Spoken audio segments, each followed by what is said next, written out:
Yeah, whatever you want, man. I'm down, dude. I'm always on. Welcome to Creative Ops, a podcast for creative people.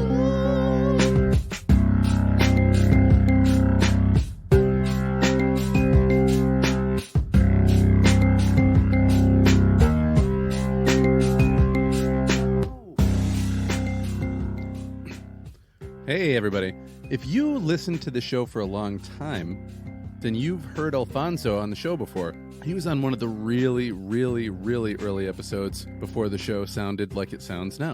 So you can go back and listen to that one to catch up on more of who he is and see a little bit of an evolution in the show. But then come back and listen. Well, no, listen to this one first. You're already here. That's stupid. Bruh. All right. So I've got Alfonso on the show. He's the lead singer of HEARTSICK, a band from Lansing, Michigan. I've known these guys since probably like freshman, sophomore year of high school. They have been rocking really hard for a long time. They've been committed to this band, and they've been touring a lot, going all over the United States, making really cool music videos, working with people from bands like Seven Dust, and I don't know, they've just been consistently good, evolving style. And we talked to Alfonso today about his style, the band's style, as in how they perform, and then also how they got into Upheaval Festival, because last year was the first Upheaval Festival in Grand Rapids, Michigan, music festival for loud music. They played on the small stage, and this year they got invited back to play on the main stage. So, you know, they're doing something right. They're the only band from last year that's back, and not only are they back, but they're playing on the same stage as some of their favorite bands, and it's blowing their minds too. So come out, see them play July 16th in Grand Rapids, Michigan at Belknap Park at Upheaval Festival. They go on, like I said, July 16th. They're the first band of the day on the main stage at 1:20 p.m. Everything's in the show notes. So let's listen to Alfonso from HEARTSICK.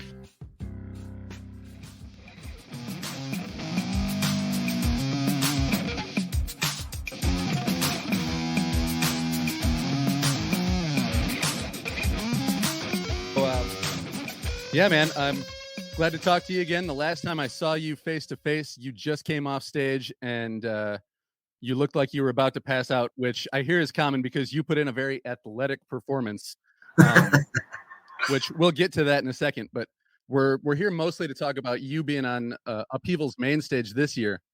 Yep. Last year, you were on the Lookout stage. How did you get involved with Upheaval Festival last year? Now, we ended up getting on Upheaval because it was like, so a buddy of mine, so my cousin hit me up and he said, Hey, I have a friend who has a friend who's doing a festival. Would you guys be interested in playing it? And I, being the person that I am, was just like, yeah, sure, whatever. Just thinking it's like some backyard like festival for some buddy of his. I don't give a shit. I'll play anywhere. I don't care. Yeah. So then his buddy, whose name is Edward, hit me up and was like, Yo, Chris told me about you being down to play this fest. Can I give your number to my boy? And I was like, yeah, sure, whatever, man. Again, I'm just like, probably some backyard festival at some dude's house somewhere. Yeah. No problem. So I get an email and it's like, hey, Ed told me that you guys were in on doing this fest. We're getting the lineup secured, but if you guys are down, we want to have you, like, how many tickets do you think you could sell? We're like, oh yeah, well, whatever, we'll do this. And I was like, didn't think anything of it. Just replied to the emails. It just kind of like went to the back of my mind. And then a few months go by. Now this is in 2019 when they're trying to set this up, right? So Right.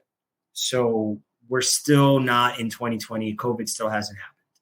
So I get a message in our email, and it's like, hey, we're going to be announcing soon. Just to let you know, we haven't forgot about you. We've just been really busy taking care of the lineup. And I said, cool, okay, whatever, no big deal. Just get at me whenever you want. And they were like, okay, cool, yeah. So fast forward to like right near the end of 2019, they are starting to do the announcement. And then I wake up one day and somebody sends me a text and they're like, dude, this lineup is sick. I didn't know you guys were playing this. And I was like, what? And they're like, go to Instagram. You're on this festival. And I go on Instagram and I see like Heartsick with Disturbed, Avatar. And I was like, what the fuck is this, bro? This isn't some block party, yeah. Yeah. So I went back to the emails, and they had sent us an email the day of, and they're like, here's the announcement, here are the stuff. And I was like, oh, this is like a festival. This isn't like some dude, like these are legit people. Yeah. And that's how I found out we were on Upheaval. So yeah, because that was the first year of Upheaval too, for anyone who doesn't know. So there was really no yeah, exactly. Yeah. So, fast forward to 2020, COVID happens. Everything gets shut down. Go to 2021. Finally, we get to play it. Great time. And then as the festival was finishing and we were turning in our ticket money and getting everything together. And just a little bit of a setup. There's the place where they do it. There's up on a hilltop, there's a smaller stage called the Lookout Stage. And that's what you guys played last year. And then kind of the hillside going down is where a lot of people sit and watch the main stage, which had bands like you were talking about. Last year it was Korn, Chevelle, God, they're all escaping now. Joyous Wolf, Gemini Syndrome. Oh, those guys were fun. I had never seen those guys live before. Those guys were a lot of fun live too. Yeah. Blacktop Mojo, great band. Yeah. So it was a really good lineup last year. They really did. I ended up then when I finally met the people, I was like, oh, it's so and so and so and so of MI Entertainment. And I was like, oh, dude, I've worked for these people. I've literally worked stages for them. Oh yeah. Yeah, I moonlight as a stagehand from time to time and shit when I don't have shows or band shit. Yeah. So we're turning in our ticket money, doing our thing, making sure we're getting everything taken care of. And they hit me up and they're like, hey, we've got this thing going on next year if you guys want to do it. And I was like, yeah, cool. And so then I jokingly said, if you do it next year, you should put us on the main stage. Yeah. Again, just joking. Yeah. And yeah. Just an offhand thing. It wasn't submitted in writing or in a Gmail or. Nope. I ended up going there and just made a joke. And then I just started emailing them and was like, yo, we really want to be part of next year. Yeah. Now I didn't mention anything about main stage again. So I just kept emailing them. And then they were like, yeah, you guys are on the show. Cool, we got you. I'm like, cool, awesome. And then again, I wake up one morning and we're on main stage, and I was like, what the fuck is happening right now? It's crazy. I had no idea. Yeah, because I was kind of wondering if they had said something to the bands on the Lookout Stage the year before, like, hey, one of you guys might get a shot at the main stage next year, because look out because it's up on a hill, but maybe look out like, hey, watch out because you might see these guys on the main stage next year. Or if it was just purely because somebody at the thing saw what a frenzy the crowd was in when you guys were playing and was like, holy fuck, we got to get these guys down there on the big stage. Yeah, I don't, I really, I'm not one of these people that invests too much into we're fucking good enough. I don't know what it is. I'm just happy that they decided that was something that we had earned, and I'm okay with that. I don't care what the decision was based on, what the merit was. That's neither here nor there. I don't think we're any less deserving or more deserving of anything as a band from, compared to any other band. I think that we are just, we have the ability to do what we do, and I'm thankful for it. And whoever decided that was going to be the best spot for us, I'm more than happy. I'm all for it.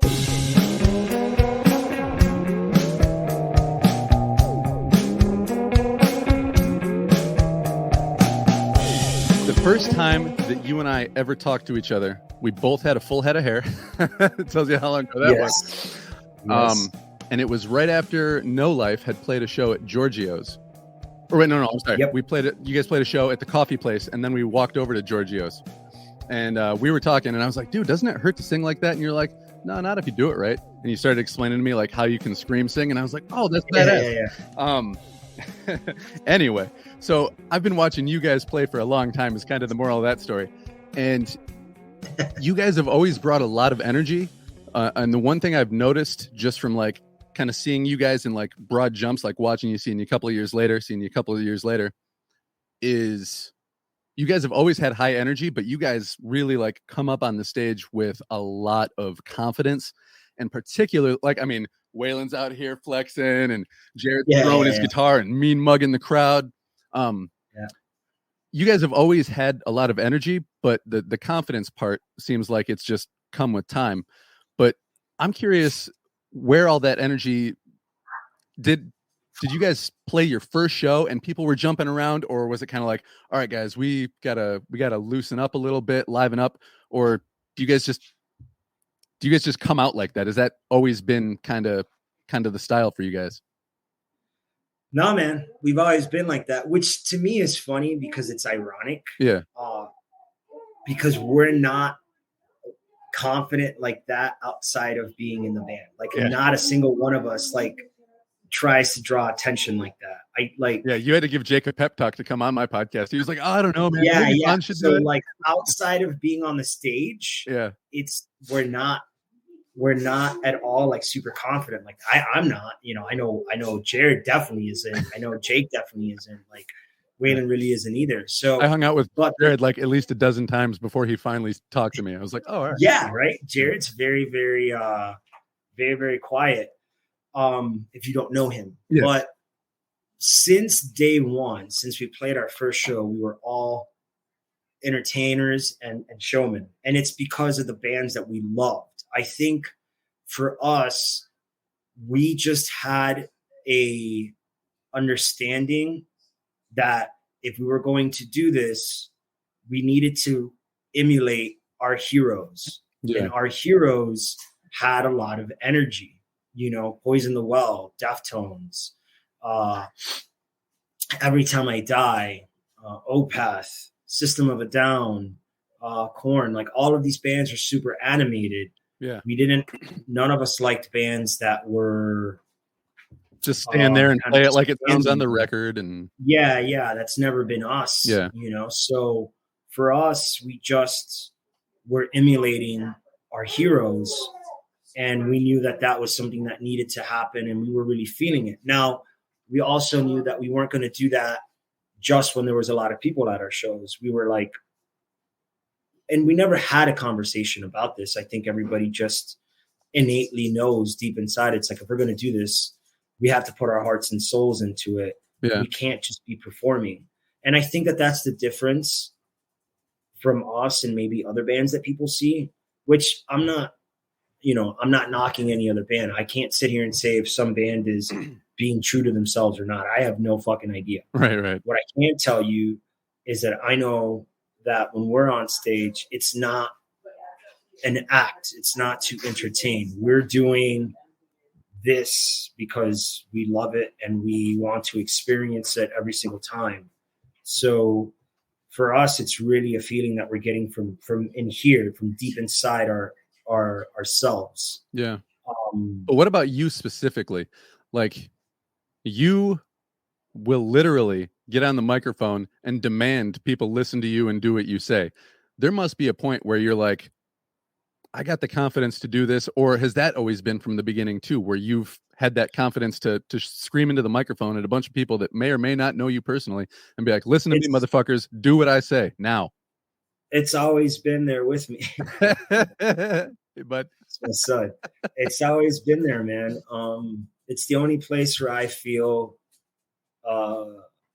normal. It's the only place where I feel like I'm in control of my life.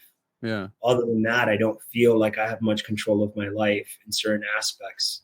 So it's the only place in time where I feel that I have the ability to give commands and everyone's going to listen. Yeah.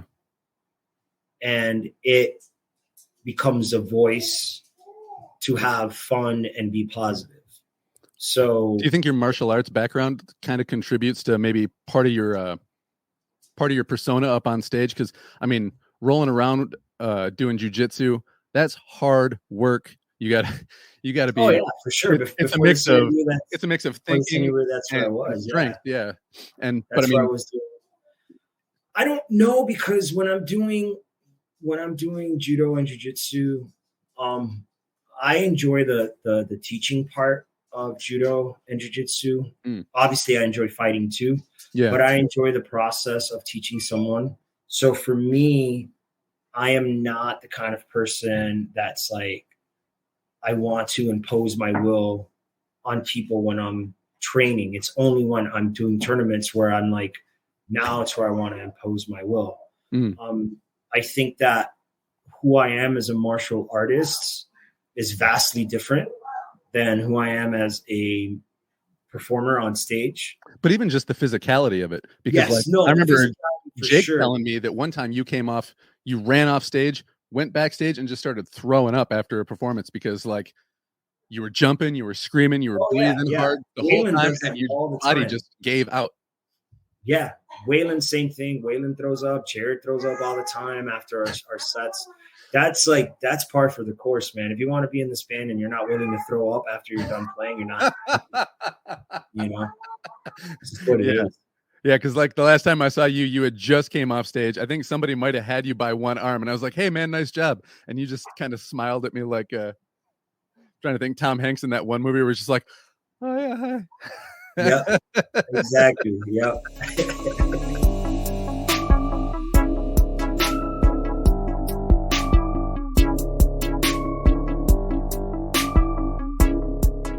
Well, shit, dude. I can't wait to see this.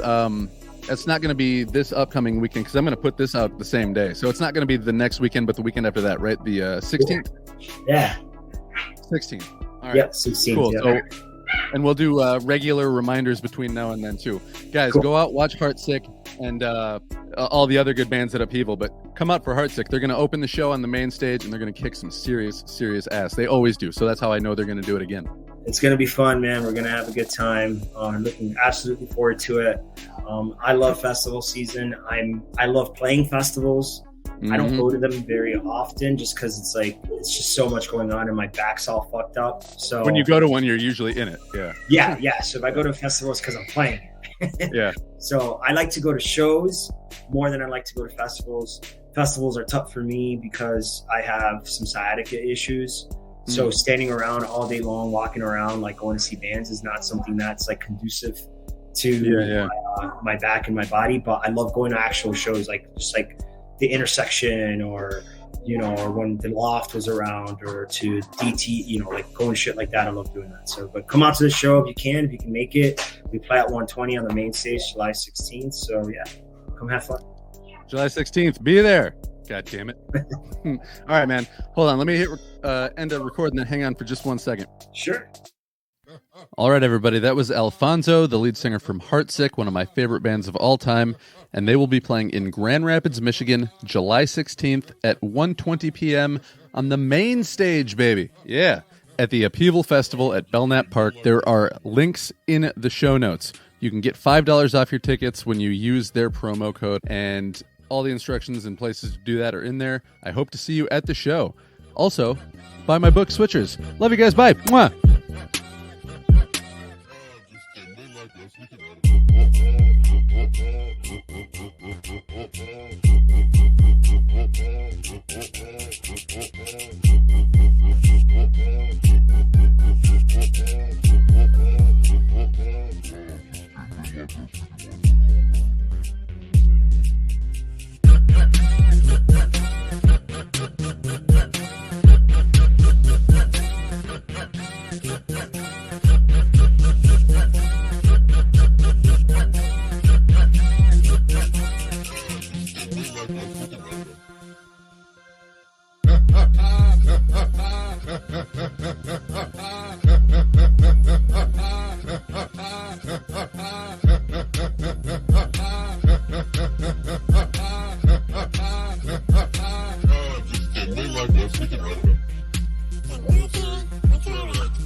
Yeah, man. Weird, right?